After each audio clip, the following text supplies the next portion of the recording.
Thank you for your time and attention for coming here so quickly.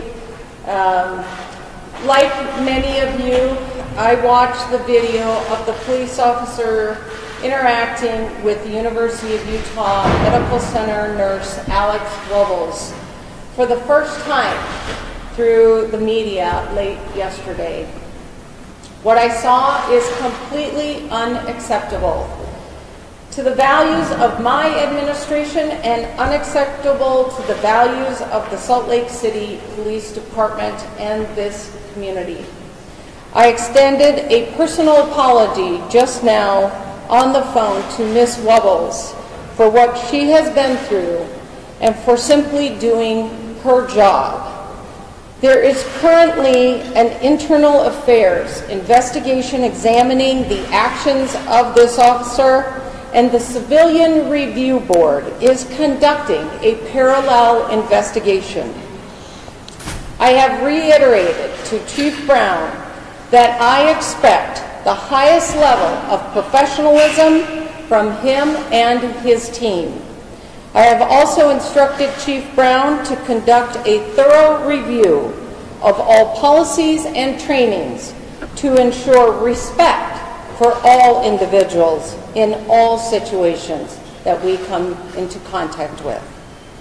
Following the incident, Salt Lake City Police Department Command met with hospital administration.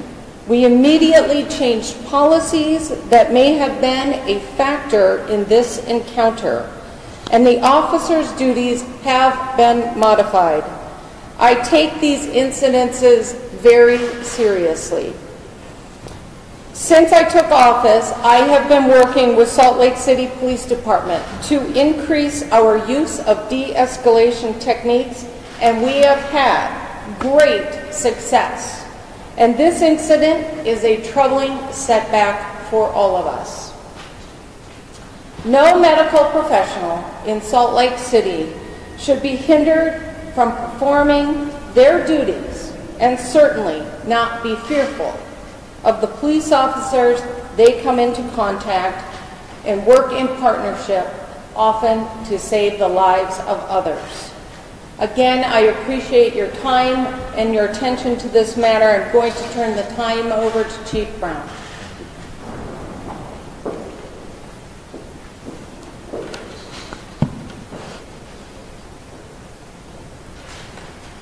Thank you for being here.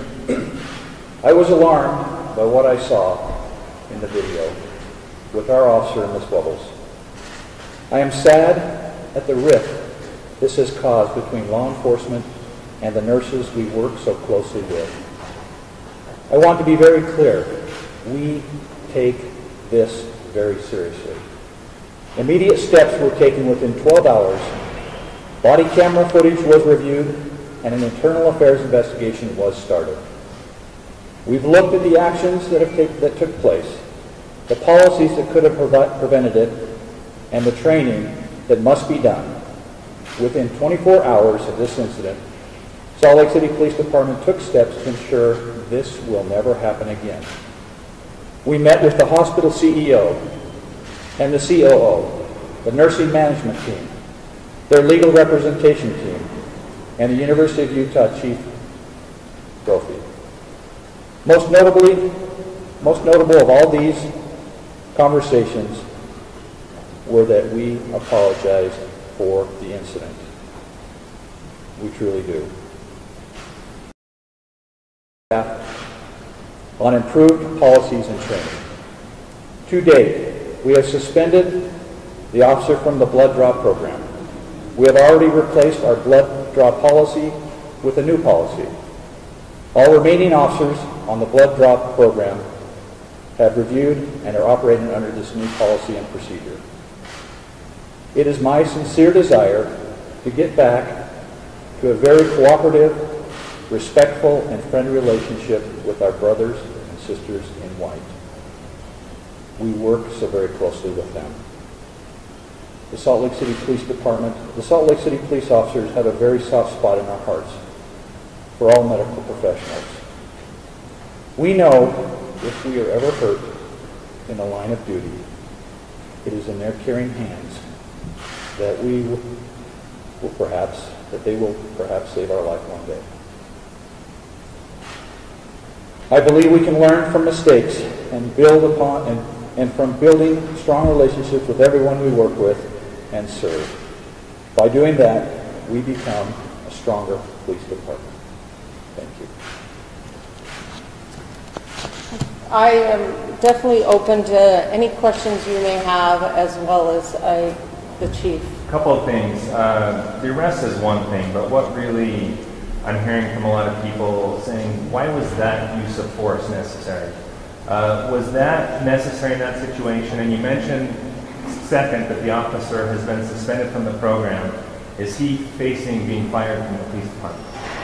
Like I said, we started an internal investigation immediately. And we want people to trust in the policy, or in the process, in this procedure, and know that we will hold our officers accountable. So, the Civilian Review Board is also running a parallel investigation into this. And I am being respectful of this investigatory process that is underway. And we are hopeful that these investigations that are occurring on a parallel track will be resolved quickly, and then we will have our path forward from that day. Back to the use of force, though. I mean, why would it ever be necessary for what we saw in that video for a law-abiding woman who was just doing her job? It was not necessary, and that's what we are here to say. And we are truly apologetic.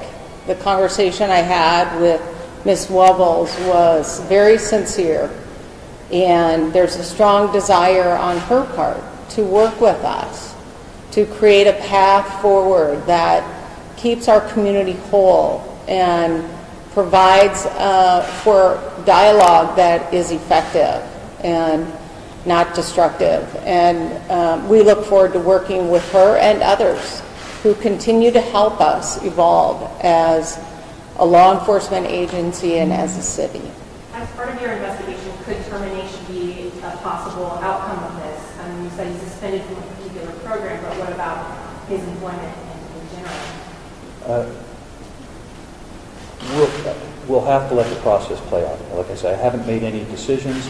I haven't reviewed the whole thing yet. So, again, I want people to trust in the process and know that this police department will stand behind whatever it needs to do to ensure that we serve the citizens, the medical community, the nurses, everybody, everywhere, with great work from this police department. And the reason why she came out with the footage rather than you guys releasing it yourselves, any comment on that, whether you get out in front of the story? That was their decision. But here's the thing. I think we're in front of the story because we had immediately met with the University of Utah, their CEOs, the nurse management team, within 24 hours of this incident. It was their decision to release the video. But, keep in mind, we were already going down this track from the very start. Why was the decision made to simply suspend the officer from the blood draw program as opposed to putting him on paid administrative leave? And he's continuing to work and to arrest other people if his day-to-day job requires it, right? Well, it was a situation where his access to situations like this would be limited. And again, he's on a modified duty with restricted responsibilities and duties. Is he working in the field, or is he... No, he's not. He's working in the office? He's a detective, right. Any other questions? What about her? Any repercussions legally, criminally against her? Against her? Yeah, like she was arrested and taken out that night. Have all of those No. That was not a just arrest. I think we all know that she was released that evening without leaving the grounds of the hospital. Again, the circumstances are unacceptable, and we are very apologetic for what happened to Ms. Wubbels. What can you say about the actions of the other officers who witnessed this but seem to not step in to aid Ms. Wubbels? You know, one of the officers worked for the university, and the chief can maybe dialogue around the discussion that they had following the incident. We did have another officer on scene who you can hear is trying to stop the situation a little bit. And Yeah, no, good question, but the investigation will take into account all the officers that were there, either as witnesses or as part of the investigation. But that's where I think we've made a lot of ground. We've met with Chief Brophy. I'd like to continue to meet with him to talk about how we can work together so that this never happens again. One more. According to the Logan Police Department, which had requested the blood draw, they said that their detective, upon learning that the hospital wasn't consenting or cooperating, that they decided, they informed OPD that they would pursue a medical subpoena and were not involved in any discussion about arresting Ms. Wubbels. Why was the decision made to continue pursuing that arrest after Logan PD said they would pursue a subpoena? That will all play out in our investigation. Chief, when did you first see the video? I saw it first yesterday in its entirety. Is there an investigation into any statements made by the officer in the video about taking certain patients, particularly maybe transient or homeless patients to the University of Utah Hospital, and taking other patients to other hospitals? We will look at this investigation in its entirety. We will look at every aspect, what was said and what was done, what was witnessed by other officers. Please, and that's what I want to reiterate, trust in the process. Please trust in our police department. yeah, what I don't want is for our entire police department to be painted in a bad light due to the actions of an individual. Clearly, we believe the actions of this individual were not justified. We have a very good, one of the best law enforcement agencies in the country, and I say that with all due respect. But we have an incident here that I believe is completely unacceptable, and we are doing our due diligence on investigating this, and we have incorporated into that at a very early stage a civilian review board parallel track investigation as well. Was the officer motivated because the victim was a reserve officer and was trying to get rid of a fellow officer from his crash? I personally am not even aware of that particular. Of who the victim was? Yes. We do have to wrap this up, guys. Sorry. Sorry. How is the city and the police department responding to what we understand are waves of phone calls from the concerned public committee? We are responding here right now with you by having this press conference. We have pushed information out to the community through social media. We are definitely responding. And again, I will say to you, last night was the first I had seen of this body cam footage, and we worked very diligently to make sure we could get in contact with Ms. Wubbels this morning before we came to you. So thank you again for your time. Any questions, Brown? Thank you. We're good. Thank you. Thank you. Thank you.